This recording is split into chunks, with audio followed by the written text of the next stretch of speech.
Good morning and welcome. My name is Nick Robinson.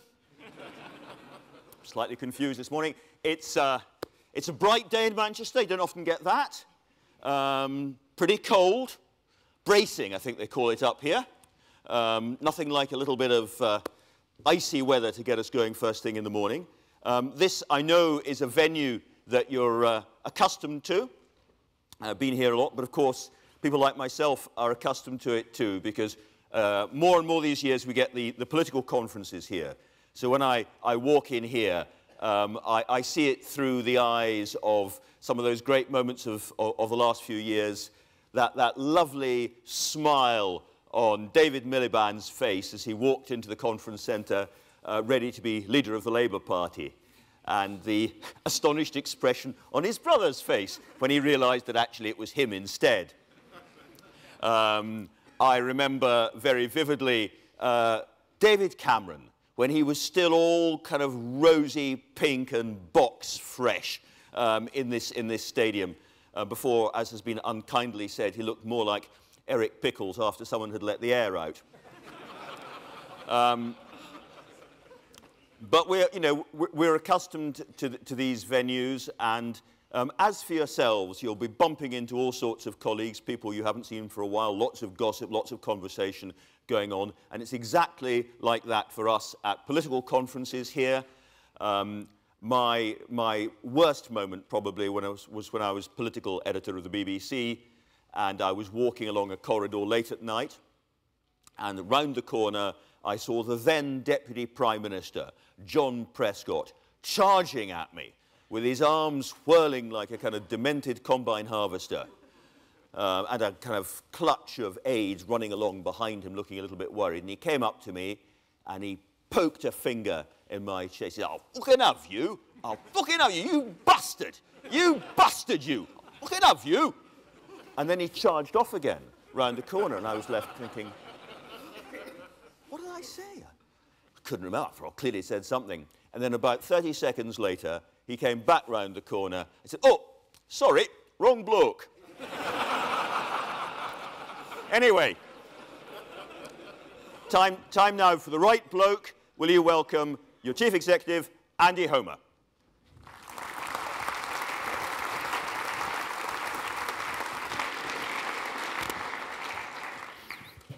Eric, you just didn't get sacked. I'm actually the chairman of BIBA. So, welcome to the 34th BIBA conference here in Manchester. Arguably now UK's first soccer city, I think you'd agree. And given the exciting events of the weekend, I'm sure that Spurs, Arsenal, Chelsea and Liverpool fans would join me in congratulating the two great famous local football clubs, Oldham Athletic and Stockport County, on completely anonymous seasons. May I begin by thanking our three main sponsors for their excellent support for this conference. To Aviva, my former employer in the shape of commercial union, and congratulations, while I'm at it, to David Macmillan on his recent promotion. Well done. To AXA, my former employer. There's a pattern here, isn't there? And congratulations and best wishes to Amanda, who's now our president of the CII. Thank you for your support. To Group Armagh, where the former is about former colleagues of mine, Francois Xavier Boisseau and Laurent Matras, They deserve, I think, the support of all of the UK brokers as they continue to lead their business in difficult circumstances. So thank you for your support, guys, and we really do appreciate it. FXB you won't see here. There's no story behind that other than his mother is celebrating her 80th birthday, so we send her our best wishes, and that's why you won't see FXB. But thank you to Groupama Laurent for your support. Could I also thank two other sponsors, one of our other sponsors, Zurich, and the former comes in here that Dave Smith is a former supporter of a former Premiership football club. And Dave, are you here, Dave? No? That's good, that's handy. But just to say, it is not true that when I heard that Wolves were relegated, I was full of joy and ecstasy. Joy and ecstasy didn't cover it. It really didn't cover it. So, and thank you to our fifth sponsor, Little John, for your support. In fact, thanks to all of you for being here in Manchester, which is a special place for our conference and exhibition. And could I just mention, en passant too, the name of the chief executive of a business that's here as an exhibitor, Catlin. Stephen Catlin, you may be aware, won the UK Entrepreneur of the Year award last November, and he represents the UK in the Global Entrepreneur of the Year competition soon, representing the UK and the insurance sector. So well done. We've got Stephen and Engelbert representing the UK interests any time soon. And if that wasn't recognition enough of the importance of the UK, could I also give a belated but nevertheless heartfelt welcome to Aon, who are now going to be basing their global HQ in London. And thanks to Aon for your continued support for BIBA. I'd also like to welcome our many guests from all over the world and Scotland. We have guests from Australia, Canada, the Czech Republic, Ireland, Italy, Netherlands, Nigeria, and a little closer to home from the Isle of Man and Guernsey. And I'll just run through the names of the... No, I won't. Thank you for being here. I've been chair of BIBA for 5 months, and I'm pleased to report we've got a very, very hard-working and well-motivated executive team led by Eric Galbraith, who you're going to hear from shortly. And together, they do punch well above their weight, in my view, in the regulatory, technical and lobbying corridors of influence, be they in Westminster, Canary Wharf or Brussels. Some of the work isn't terribly glamorous, but it is very, very important, as you're going to hear shortly. But what I think and what I believe BIBA needs to do now is to, after 34 years of conferences, look forward for the next 5 years to reflect on what I think is now a radically changed intermediary market. And over the last 35 years, if you think about it, we've got all sorts of changes. We've got the needs of international brokers, which are slightly different to the needs of London market brokers and regional brokers and consolidators. NGAs have more influence than they used to have. We've got e-brokers, networks, small provincial brokers. Particularly now we have the IIB membership together with BIBA. And their needs are different.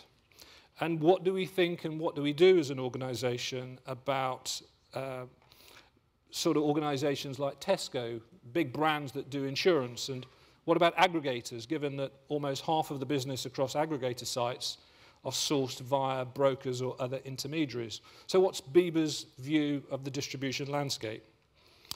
Well, you're going to hear from Eric in a few minutes about what the board of BIBA have asked him to complete by way of a strategic review.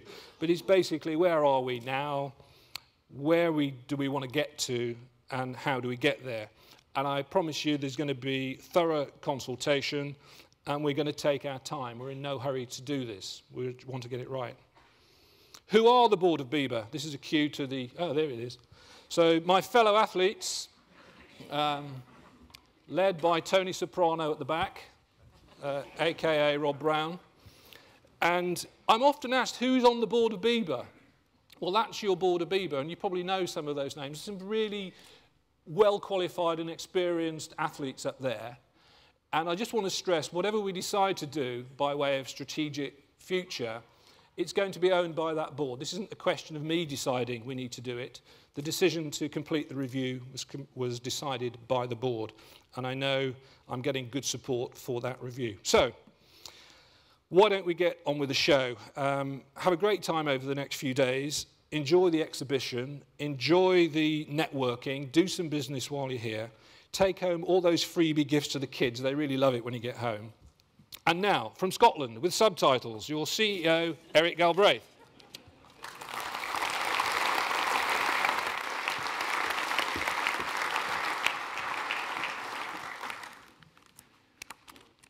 Thank you, Andy. Good morning, ladies and gentlemen, and another very warm welcome from me back to what has become our spiritual home in Manchester. I think Andy mentioned that this was our 34th annual conference, but he kept changing his speech, so it is our 34th. But in one very important aspect, we could say this is also our first. It's our first conference where we have welcomed IIB members as part of the BIBA family. And I would like to say a special thank you to Barbara Bradshaw for helping make the merger between our two organisations the successful and smooth transition that we all hoped it would be. It's also the first with a new chairman, and I'd like to publicly express my gratitude to Andy for taking on this role and for investing the time to make what I'm sure will be a very successful chairmanship, even though he remains a very busy and influential figure in our broking sector. Now, Andy mentioned BIBA's strategic review. As he mentioned, this is a review to consider what BIBA, as a trade body in the 21st century, should look like. Our deliberations began more than a year ago and developed with discussions on the IIB merger. After the merger last year, we continued the process by carrying out a member survey, the biggest survey of members we've done for many years. From that survey, I was delighted to see that 95% of our members were satisfied with the job that BIBA was doing. My real challenge, however, is to move the 42% of members who said they were satisfied with our activities to join the 54% who are very satisfied. The strategic review will, I hope, help with this, and the next step is to look in more depth at BIBA's structure and strategy. Today I can announce that we have appointed consultants Deloitte to assist us in this process. Andy's support in moving this to the next level, his help in creating substance and depth to this review is much appreciated. It is vital that we reach not only all of our members, but all of our stakeholders. And we will, of course, continue to consult with members at all stages. We are totally committed to being one of the leading trade associations in the UK, and to be considered to be one, we must continue to adapt and improve where necessary. So, ladies and gentlemen, let's get down to business. For the next 2 days, we'll be shaping our futures. Now, I make no apology for yet another conference theme, which is in essence a positive statement of intent. We all know only too well how painful the economic problems have proved to be and continue to be for UK, Europe and the rest of the world. And I certainly don't want to play down the impact the recession has had on members' businesses. But I don't want to wallow in the problems either. One of the great advantages of getting to my age is that I can look back to other difficult times and recall that as a country and as a sector we survived them and in the end became even stronger. Now, I appreciate this isn't like the 80s, and certainly not like the energy crisis that brought about the 3-day week. It is a crisis of credit and liquidity, the likes of which we haven't seen before. But then crises never are the same. Like fashion, they come back subtly changed. But with one great benefit of age and experience, or as one of my team kindly put it, I should say, with the benefit of great age and experience, I can reassure younger delegates that we will get over this current challenge and once again emerge in better shape. But, and it's a big but, our actions and the decisions we take during these difficult times will make a very big difference to us in the future. So that's why the BIBA team chose this particular theme. Which brings me to my messages. on some of the subjects which are part of shaping our futures. I want to begin with the European Commission, specifically the deliberations on the revision of the Insurance Mediation Directive and the other European directives, such as the Markets in Financial Instruments Directive and Packaged Retail Investment Products, or MiFID II, and PRIPS for short. This is my message for the European Commission, and in particular, Michel Barnier, the European Commissioner. There is a fundamental difference between investment products and insurance products. Whilst we welcome and indeed applaud attempts to aid customers' understanding of financial products, we implore you to ignore pressure for one-size-fits-all, the one-size-fits-all approach to regulation, and to ensure that the regulation of non-investment insurance remains focused on the differences and nuances inherent in our sector. Now, one of the key issues for our members in this regard is remuneration transparency. The BIBA-led industry guidance on transparency, disclosure, and conflicts of interest has been renewed for another 3 years by the FSA and has been championed at European level by Treasury, the FSA, and BIBA. We are encouraged that the Commission's own cost-benefit analysis was published on the basis of disclosure on request. But we now understand there is significant political pressure for mandatory disclosure. We believe the case for mandatory disclosure has not been proven. Unfortunately, political interference in the remuneration system by the European Commission could be a byproduct of the overzealous application of investment-type rules into the insurance sector. Now, I'm also concerned that certain other proposals around a disproportionate sanctions regime contained within the proposed IMD could lead, believe it or not, to even further increase in costs. Ladies and gentlemen, BIBA has been lobbying. In fact, we were there this week on this very subject and will continue to lobby for the European Commission for the right regulation and to try to prevent political interference and the overzealous application of investment-type rules into our insurance sector. Now, continuing this theme, but closer to home, with our own new Financial Conduct Authority, I can assure you all that we are also working tirelessly to convince them that our sector does not constitute a high risk and that the current regulatory environment is inappropriate, disproportionate, and over-costly. Our regulatory focus is on threshold condition 4, adequate resources, client monies, and the structure of the financial services compensation scheme. With the changes to the FSA client money rules in the pipeline and the advent of Solvency II, there is a growing focus on premium handling. BIBA has begun a process of engagement with insurers to develop a market agreement on unconditional risk transfer. And today, I'm calling upon insurers and the ABI to work with us on this fundamentally important issue. As many members know, the regulator has already begun a process of risk evaluation. I would ask members to fully support and engage with this. Not only by this engagement will we be able to demonstrate to the regulator that we are a low-risk and competent sector.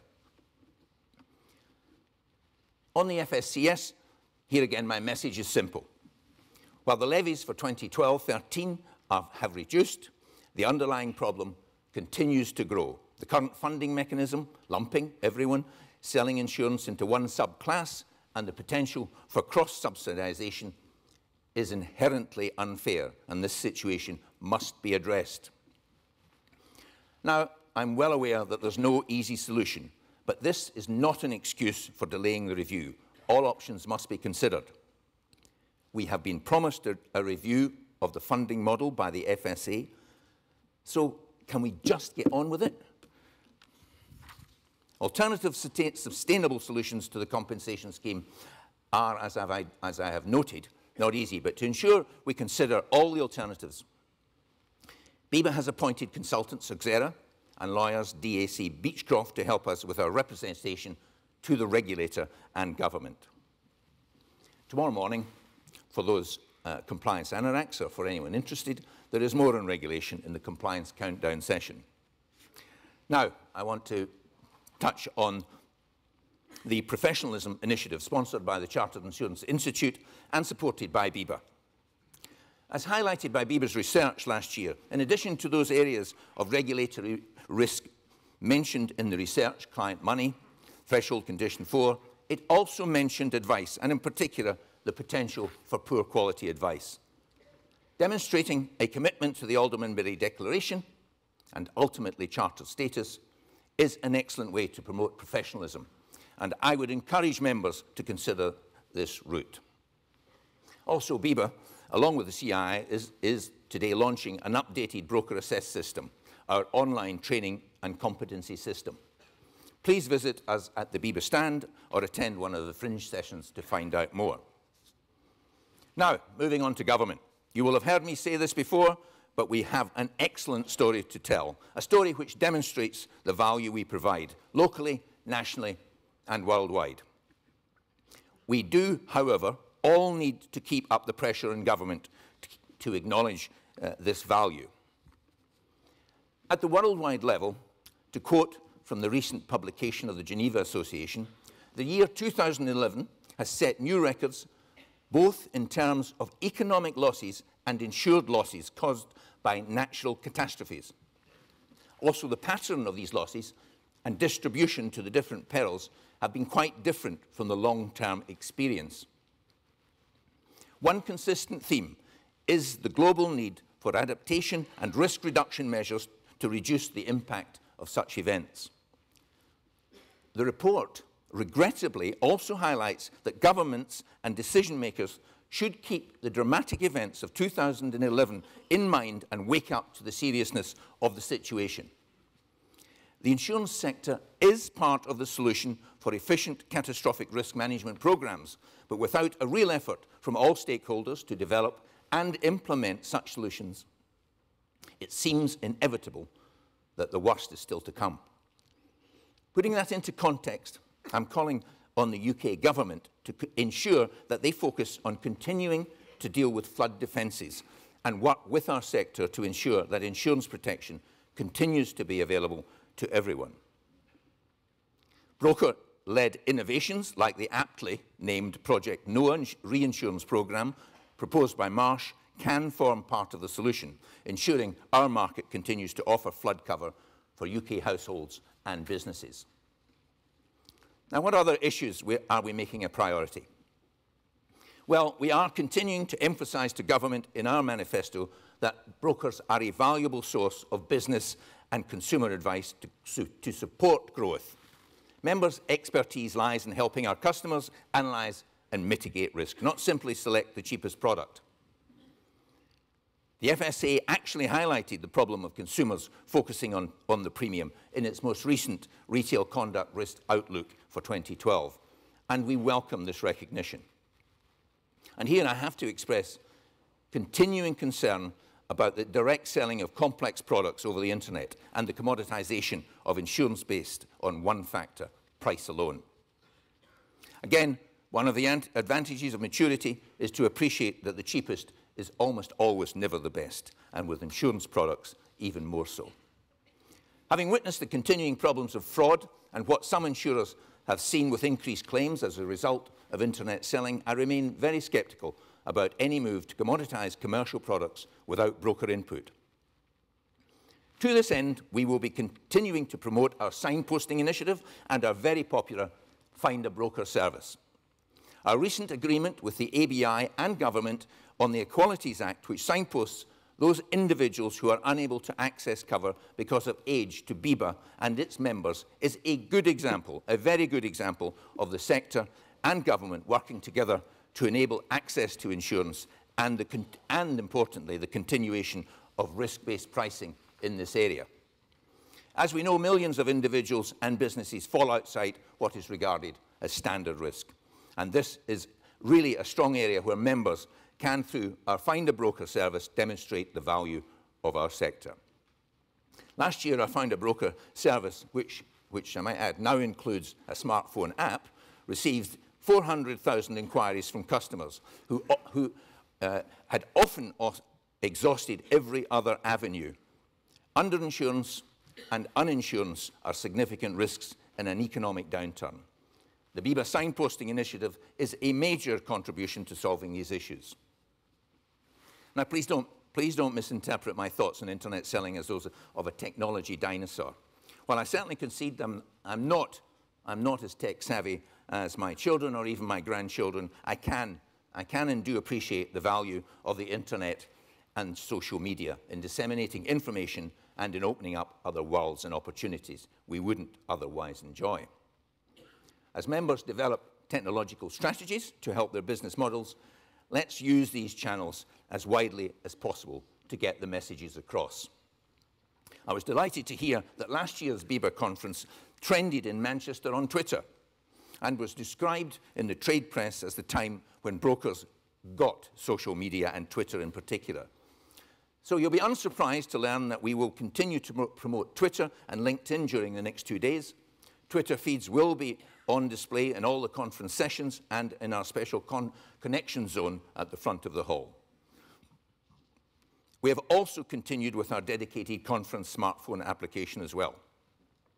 And advice on getting the best out of this app and on all aspects of digital marketing will be available to anyone who goes into the stand. Please take the time to explore it. You'll find it at the front of the hall in C1. Now, the future in its many guises was the subject of a recent presentation by futurologist Rohit Talwar at an event organised by AXA, which I was privileged to attend. The presentation identified a staggering number of changes to society and our procedures and structures, which will fundamentally affect our lives and our businesses. Advances in medical diagnostics, genetics, nanotechnology, and the opportunities from a new age of digital devices promises much. I believe we are strongly placed in the UK to help lead many of these challenges, but I would urge the UK government to recognise the considerable value our members bring by devising innovative insurance and risk management solutions to deal with tomorrow's risks today. With these issues in mind, the choice of our closing speaker was an obvious one. Sir Tim Berners-Lee, who created the World Wide Web whilst working at CERN and is now heavily involved in developing the protocols for the next generation of the web, Web 3.0, or the semantic web, as it has been called. Sir Tim makes very few presentations of this sort. As the architect of the web and described as one of the UK's greatest living geniuses, this is an absolutely unmissable session. Now, I'm sure many of you are listening this year to the Chancellor's budget speech. Despite hijacking by the pasty posse, conservatories and charity donations, the two issues I took from the budget speech was the importance of the digital economy, which I've already talked about, and the need for the UK to trade its way out of trouble. This is something we fully endorse, and BIBA has met with Lord Green, the Minister of State for Trade and Investment, to explore how our members can assist UK businesses in exporting more. And we are in discussions with UK Export Finance to champion the growth of trade credit insurance. I'm delighted to say that Patrick Crawford, Chief Executive of the UK Export Finance, is with us, and he will be participating in a seminar tomorrow on this subject. I would urge you all to support this vitally important initiative. Now, the Chancellor also identified a number of industries to the future success of UK PLC. He mentioned 5: aerospace, energy, pharmaceuticals, creative media, and science. Without wishing to sound overly ambitious, I would like to suggest to the Chancellor that our industry, our sector, our profession could easily become the 6th. Insurance is a major player in the broader financial services market, and general insurance broking alone contributes up to 1% of GDP. And we have the London market as the jewel in the crown. I'm very optimistic about the future. While the future provides our sector with serious challenges, it is these challenges that present real opportunities. We must, however, continue to help growth and development with innovative insurance solutions to address current and future risks, which will help individuals and businesses. I'm confident that the changes in technology, data, connectivity, infrastructure, green transport, biotechnology, and all the other ologies will provide sources of additional business for many years. Here in the exhibition hall, we have 174 companies demonstrating their creativity, ingenuity, and commitment to our sector. Let me take this public opportunity to personally thank all our sponsors again and exhibitors for supporting us once again. Your efforts are truly appreciated by all of us. You have once again demonstrated that we have a world-class general insurance sector, and I would challenge anyone from the Prime Minister down to find a more vibrant insurance market in the world. I'm regularly reminded that this event is all about business. It certainly is, but as you can see from the exhibition hall, business need not be boring. Thankfully also, through its contribution to many charities and work on social responsibility, our fantastic sector does not forget the less fortunate. Two of the charities directly connected to our sector are with us in the exhibition hall: the Prince's Trust Insurance Leadership Group and the insurance charities. Now, I just want to mention briefly the insurance charities. They have launched a competition in conjunction with BIBA involving balloons. I'm sure any reference to balloons and BIBA will give the trade press every opportunity to comment. Please visit their stand. Ladies and gentlemen, to conclude, I want to mention the BIBA team and all those members who support our activities and initiatives.